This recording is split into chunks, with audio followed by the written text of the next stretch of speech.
Doug Ballard. This is the Hot Rod Show. We're coming to you from SEMA in Las Vegas, and I'm sitting in America's most beautiful roadster. Isn't this thing just drop dead gorgeous? Woo!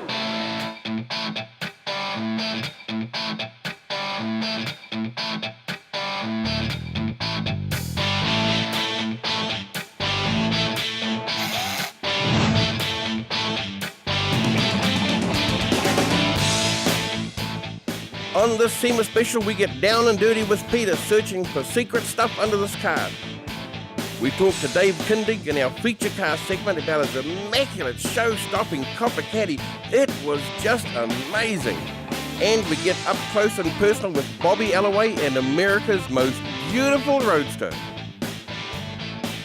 We get more insights from the mother's judges on what makes a great show car. And we catch up with some of the lovely characters and cars around the traps at SEMA. All this and more on the Hot Rod Show SEMA Special.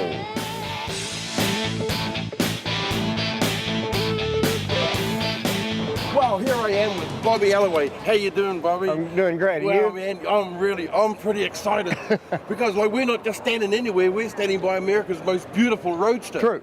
Wow, like.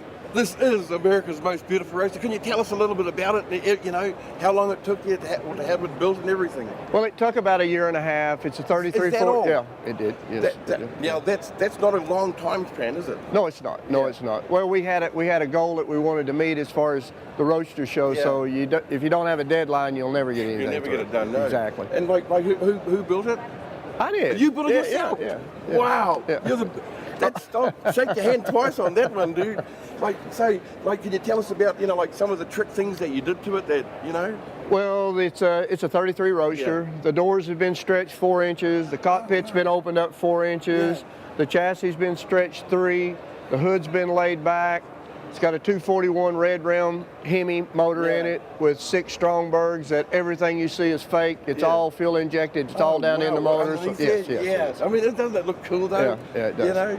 Do you take it on the street much? We will. It hasn't been now because it's been on the show circuit. Yeah. So yeah. And will it be on the show circuit much longer? No. This is probably it. This really? is it. Yeah. Oh wow. So now you're going to get to enjoy it. Are you going to take it to many? Well, it goes to South Dakota. When? Probably whenever I let him take it home. Oh, really? Oh, wow. It should be soon because this is the last show for it. Yeah. So, oh, wow. And like just a ballpark, what does it cost to make America's most beautiful roadster? Too much. Too much. Too much. That's pretty damn good, man.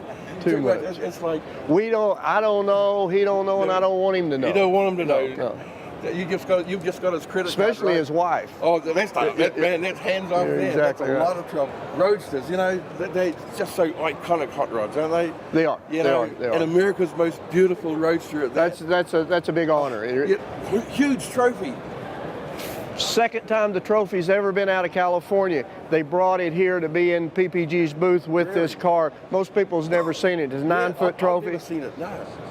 There's 66 names on it. There's only been 66 winners of it over the years. So that's cool, man. Yeah. Okay, Bobby, thank you so much for being here and for bringing this road so that we can all perv on it, Thank you, guys. There's a bunch of car perverts here, that's cool. Okay, thank you so much. Thank you. Bye-bye.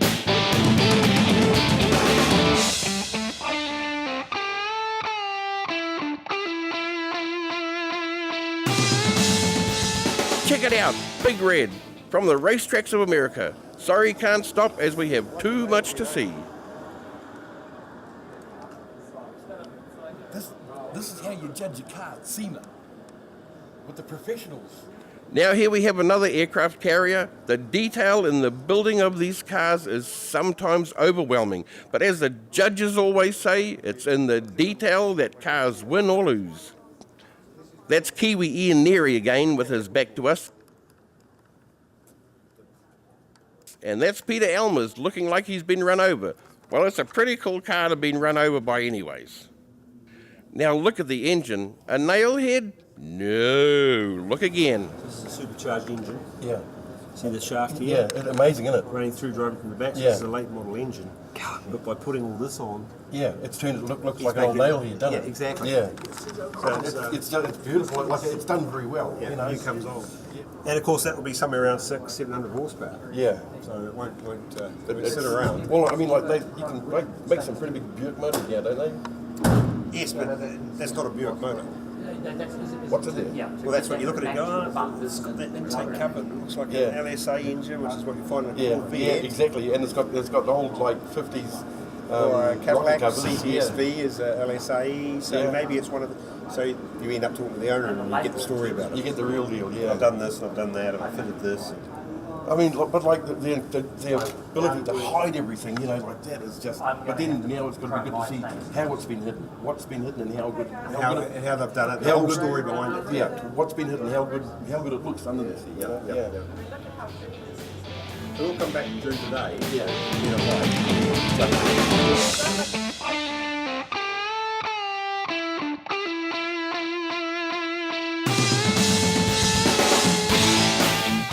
Well, the Mothers Judges are deep in discussion on what cars are going to make it into the Shine Awards. One that has attracted the attention is the seemingly ordinary Plymouth Belvedere. It's got some lovely lines, but it has created quite a stir amongst the judges. We need to find out why. So, Doug, Yeah. do you know what that is? Turbo, Pete. Oh, very good. You know how it works? Engine. Forces air into the engine. Then you mix fuel with it, it makes Yes, power. But makes come power. and have a look at this. What's that? Oh. Back of this car here. Oh my God, look at that. In the mirror. Far out, man. There's twin turbos under there. Twin turbos, yeah, in the back. So what Wow. they've done here, this is kind of like the ultimate sleeper because you've got the turbos at the back. Yeah. So you've got the exhaust coming from the engine at the front through, spinning up the turbo. Yeah. The turbo then comes, the exhaust comes through here, Yeah. and you see it runs through the muffler. But here they've got an electronic, When they open it, like Cut out. yeah. so i.e. it bypasses and it makes Yes. it a little bit more racket. With a turbo it tends to quieten it a little anyway. But- And then up here, see the little pipe? Yeah. Yeah, well once the turbo reaches a certain boost, that'll open and expel wow. the excess pressure. Oh, wait, but like turbos so far back from the engine, like, is that not going to cause anything? Do you think? I think the old problem is it will cause turbo lag, but not had any personal experience. But the guys I've Yeah. spoken to, Yeah. this turbo technology has come such A a long long way. way that Wow. they spin up so fast. And of course, you're already running a 426 Hemi, so you've got a fair amount of hoop there anyway. That's going to give you a lot more grunt in it. And as the RPM increases, Yeah. the boost cranks up, More the and boost more and increases, and next minute More horsepower. you're going crazy. Yeah. Wow, that's. Well, you wouldn't think this car was like that, would you? It's just like pretty much a stock car, you know. Sure, it's got a big Hemi in it, drag slicks on the back, but twin turbos right at the back by the gas tank. Well, the fact up there that it's got a stock air filter, it looks like a carbureted 426. I was looking at it thinking like, it's just it's just a nice carbureted engine, It's what we call the ultimate sleeper. The ultimate sleeper. Well, I'll be doggone. Everyone looks like they are sleeping, I know, but they are inspecting. The engineering on this has still got the judges perplexed. We will leave the judges to this one as they are going over it inch by inch. Where the inlet tube's coming in? No, I do not. Cleverly done. Yes. Assuming it's there. If they've got a turbo in the back, I'm sure it's Assuming coming. it's there. Yes. Well, Ziggy, where is it? This is clever. What's that?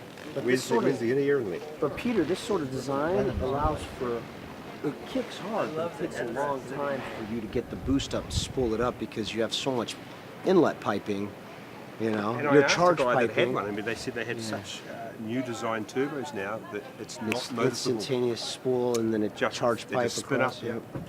But remember the one last year? They had the inlet tube coming from the turbos. Yeah, that up was through yeah, the roof. Yeah, yes. And down. Yeah. So where's this one? I don't I know. haven't climbed underneath yet, but that's clever. Moose was saying something about it. This looks like a What is naturally it? aspirated Yeah, I know, engine, right? doesn't it?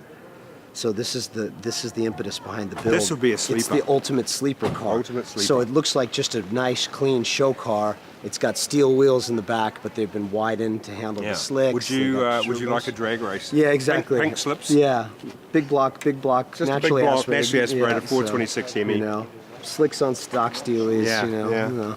She's pretty good. She goes okay. And then of course you crank in the twin turbos and That's It's pretty neat the way they hit it, yeah. Well, the judges are really getting underneath the issue here as they try to figure out how this little beauty works.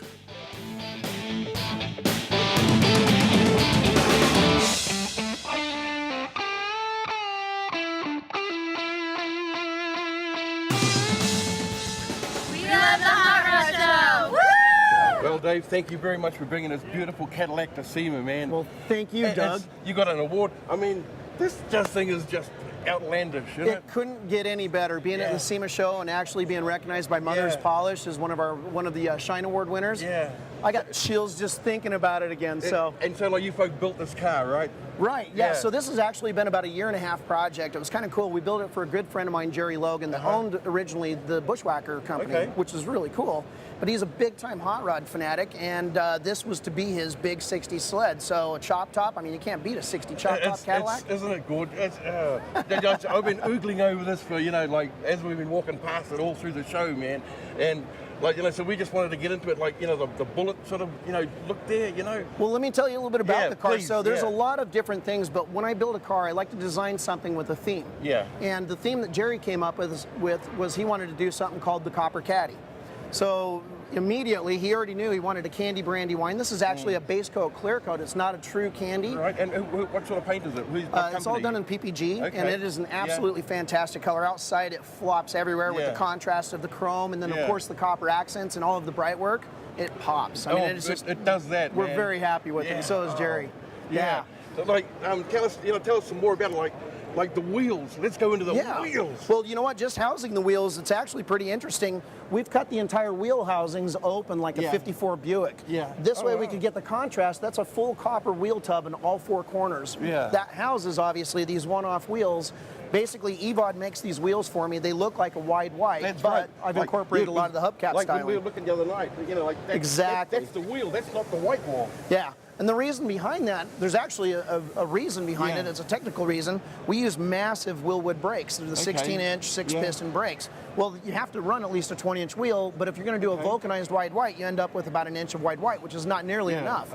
So this one was actually the first set that I've done in the way that I've sunk the entire center in and made the tire look more fake than original than any of the other ones I've done. Because you can get up to 6 inches away from that and still think it's a white wall, Well, speaking of an extra 6 inches, no pun intended. Okay. The rears are actually a 20 by 13, which is 14 overall. We're running a Michelin Pilot Super Sport. It's a 345/30/20. It is massive from underneath, and that helps out with the business end of it. Let's have a look at the engine. Yeah, so the business end of this thing, we actually started with a Ramjet 454 ZL1. It's a limited production. It's number 133.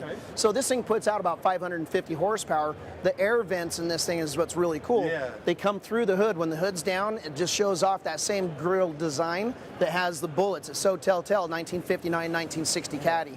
We've actually run 2 white pipes out, and there's actually a filter from K&N underneath each of these grills, and that actually pops through the hood. All of the sheet metal in here has all been hand fabricated, super clean. Hand built the stainless exhaust front to back, all the way back there. Billet Specialties valve covers from the Profile collection. We milled it out, chromed it, and then we inserted some 3D printed Cadillac emblems that we've copper plated. How many of these copper bullets are on it, do you know? Oh, there's got to be about 350 or maybe 400 at this point, including the interior, the grills up on top, and then of course the panel in the back matches. I mean, to have thought something up like this and then to have executed it to be real, Yeah, and look how cool this looks. So you've got that detail, it breaks up this massive hood, and that was something that Jerry really wanted to do, is do something with the hood so it wasn't just one big flat panel. And that goes with the rear trunk as well. Yes. We put the 7 slats across there to break it up. A little bit of chrome that might have been there back in '60. They'd been thinking about making a hot rod out of it. Because that concept, that's just amazing, isn't it? It is. It is. It looks like a hot rod Cadillac. There's so many little touches on this car. It's funny to see the same people come back 4 or 5 times seeing more details that we've done on it. That's the idea, is just because you can doesn't mean you should. And a lot of the times less is more, but it's all in the fit and the details and the theme. As soon as you walk back, you start to see a lot of the other things that pop up and you're like, man, I had no idea that was even there. And if you notice in here, Doug, we've done the same thing with the center console. It's cool. Isn't that, you know, like to come up with the ideas and all that, and to execute them, and then they execute them perfectly. That gets the award, you know. That takes a crew of great employees, great craftsmen, great artists, and I've got it the best. Please give credit to the companies that have helped you get it this far. You know, what are the names of some of them? Absolutely. Art Morrison Frame, great company. The Tire Rack is a lot of times where we'll get our Michelin Pilot Super Sports. JS Custom Interior did a fantastic job with my design on the interior. Pulled it off flawlessly. PPG Paint, of course, you can't beat that. Ogden Chrome. The luster. Yeah, Ogden Chrome has done all of the copper and all the chrome plating on the entire car. It's all triple plate, and it's done extremely nice. A couple other things that's kind of cool, the details on the side. These are my patented smooth door handles. I like that, man. I like that a lot. It gives you the classic look of having a chrome, bright work, you know, door handle, but it's flush mount to the car. And then also, my guys have really pulled off a really special detail. This chrome trim is all done in aluminum. Yeah. That's been chromed, and then this outer part is steel, and that's been copper plated and then clear coated. Look at that. Yeah, man, it's awesome. It's a beautiful effect, isn't it? Yeah, and then of course the stance is perfected with using AccuAir and also Air Ride Technology shockwaves. How much did you chop it? It's a 4-inch chop. Yeah. Same front and back. Yeah, exactly. And that's actually one of the biggest aspects about the car. Originally, this car was used by Gene Winfield as a training seminar on how to do the old school chop. So they would actually drop the roof all the way down using the full length tempered back window. And then they would cheat a panel up to it and make it look like it was chopped glass. This, we unchopped it and re-chopped it our way. We filled the panel back in and, of course, made some killer bucks and sent them out to our good friend Carmen here at A&M Hot Rod Glass. She has pulled off a flawless piece of glass all the way around the entire car. How many hours has it taken in, like, say, hours on the body preparation? There's about 6,500 hours in this particular build. Yeah, that's our specialty. We don't rush to be finished. No. We rush to make sure that it's perfect. In that sense, you're really taking your time. You don't mind waiting for perfection, do you? Eh? No, it doesn't come for free, and it certainly doesn't happen overnight. It's all patience and craftsmanship. What transmission you got? Is it all pretty much stock? Yeah, so the GM Performance motor, of course, we've talked about, but 4L85E transmission. It's electronically controlled, and then it's hooking up through a strange rear end. And of course, Willwoods all the way around for the braking system. Everything's brand new and super nice. If you're going to have a Cadillac, and a Rolls Royce is a poor man's Cadillac, you know? Right. And this is just the creme de la creme, you know? You know, you pull this car into valet here in Vegas, they move the Rolls Royces for this one. Get that crap out of here. That's man. right. A real car coming in. Dave, man,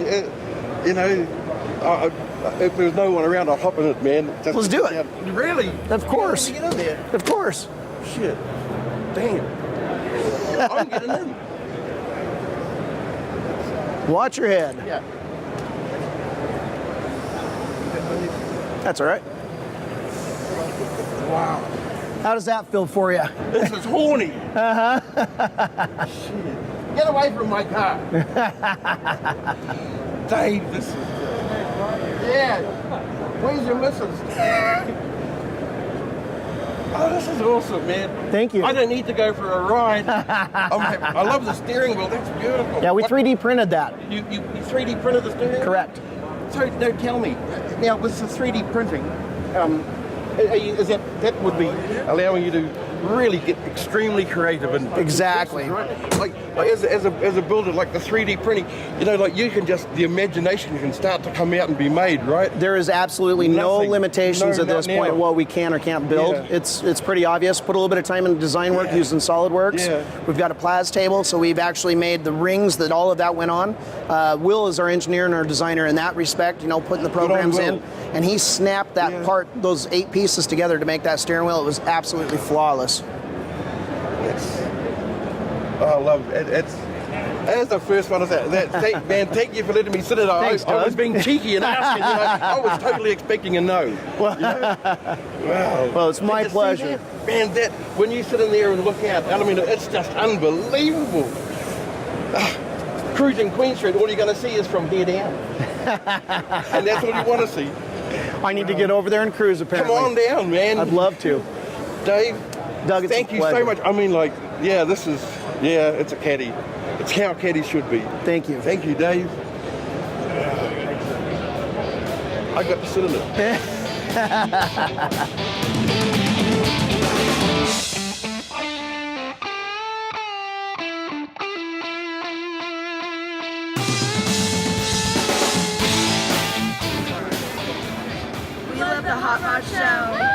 I wanted to catch up with Rich, who is not only a judge but a winner of previous Shine Awards, and he's a lawyer. Hey, here's Rich, one of the other judges. How you doing, man? I'm doing well. Yeah, How are you? I'm pretty cool. I dig your mustache, man. It's pretty cool. Thank you. Welcome to our country, Yeah, by the way. yeah, it's we love beautiful. having you. Oh, we love being here, man. And you know, you're such happy people. That's Yeah. the thing that's so wonderful about all of this. Well, maybe it's what we have down there, you know. There's no question. I've never met anybody that's visited your country that hasn't liked it. Really? Yes. Well, and I've loved coming here every time I have too. Yeah. Well, we love to have you. Yeah.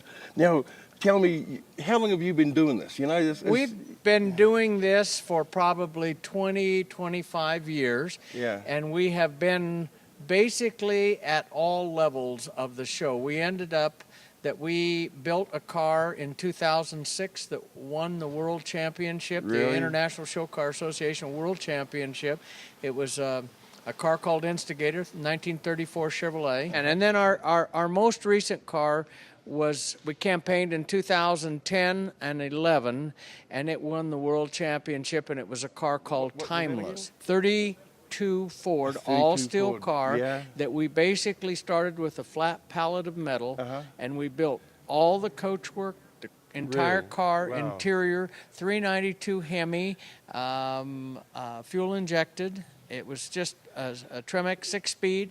It was just a really, really awesome car. That's a big task to take on. You're like building a whole car out of the steel yourself. We had 20,000 hours Yeah. in that car of just labor hours. Wow. 20,000 hours. Wow, do the math on that one, ladies and gentlemen, because you're not enough zeros on your calculator, I bet. So, Rich, judging cars, with all your experience, what are the various things that you look for? Well, we look at the design, Yeah. we look at the degree of difficulty, we look at the fit and finish, we look at the execution, and incorporated in all that is for each area of the car. We look at the interior, we look at the wiring, we look at the gauges, we look at the total package in terms of how it flows together. We do the same with the engine compartment. Degree of difficulty, the execution, how well it's done, undercarriage, and then the whole package, how it flows, what it was designed to represent, and how well it represents that. Now, the car that we're looking at here is somewhat of a nostalgia car. And as you go through this, you can see the top was reminiscent of the original cars. The suspension is reminiscent of the original cars. Of course, it's been updated, but it still looks like the period correct cars. And that's basically a tremendous chore because we look at 3,000 cars by the time it's all said and done. That's like, your head's got to be like scrambled to a degree, I guess. Well, thank goodness for the electronic equipment because we can make records of it and go back to compare before we make our final decision. Wow. And the thing that's so interesting about this is many times when you're dealing with car shows, you hear people talk about politics, who built the car, whose products were used, and so on. This is one instance where the car literally speaks for itself. We're not interested in the builder. We're not interested in the owner. We're not interested in the parts that were used. We're interested in the product and how it was done. If you could give a word of advice to an up-and-coming car builder out there, what would you say? I think the thing that you need to understand is that you need to plan and design the project first and design it thoroughly from stem to stern. And then instead of doing a car and just slapping stuff on it, and I can take you around the floor and I can show you examples of each. And the idea is to put a package together that flows from one end to the other, or to create a period that is accurate. When the person looks at it, they can see, even though it's a modern era car, drives like a modern era car, but they can see all of the period correctness. It's like built for the lake sort of thing, That's right. Yeah. That's right. Thank you, Rich. Thank you It's so my much, pleasure, man. and enjoy your stay in our country. You betcha. It's awesome following you judges around. Thank you. Thank you.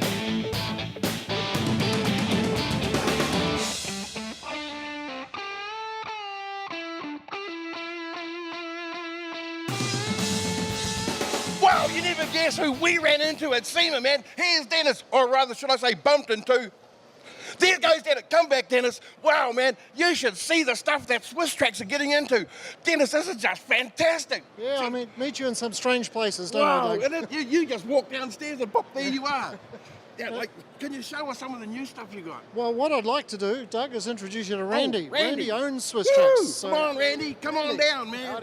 How you doing, Doug? Randy? Fantastic. Well, Welcome to the States, my man. Well, Randy, thank you so much from every car lover for the flooring that you turned Absolutely. out, man. Well, thanks for you being behind it. Thank you for it, man, because if it wasn't for you, we'd be parking on grass or concrete, you know? Exactly. This is beautiful yeah, stuff, you know? liking it.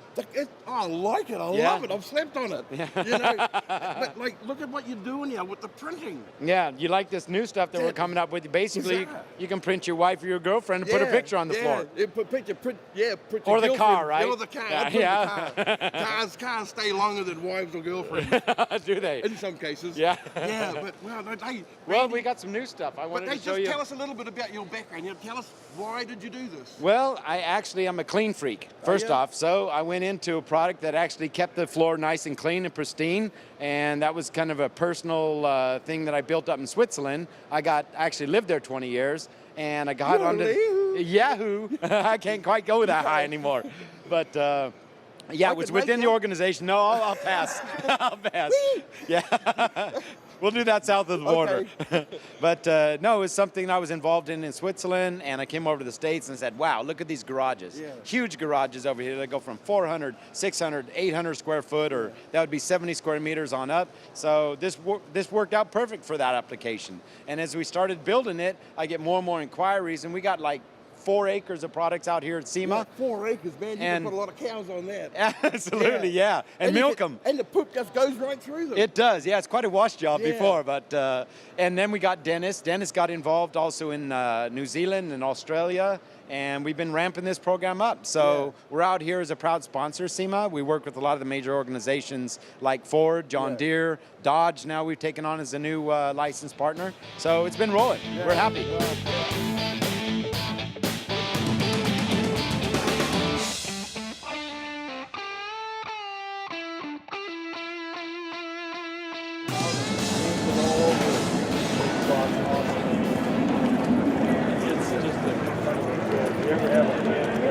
Well, we're here with Ron and his 55 Chevy Nomad. Hey, Ron, how you doing? Very good. Having a great time. Yeah, a great time at SEMA? Yeah. Beautiful weather. Yeah. Las Vegas.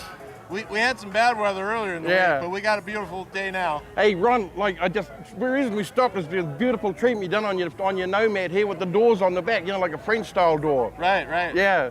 And how long did it take you to do that? Well, everybody's been asking me that.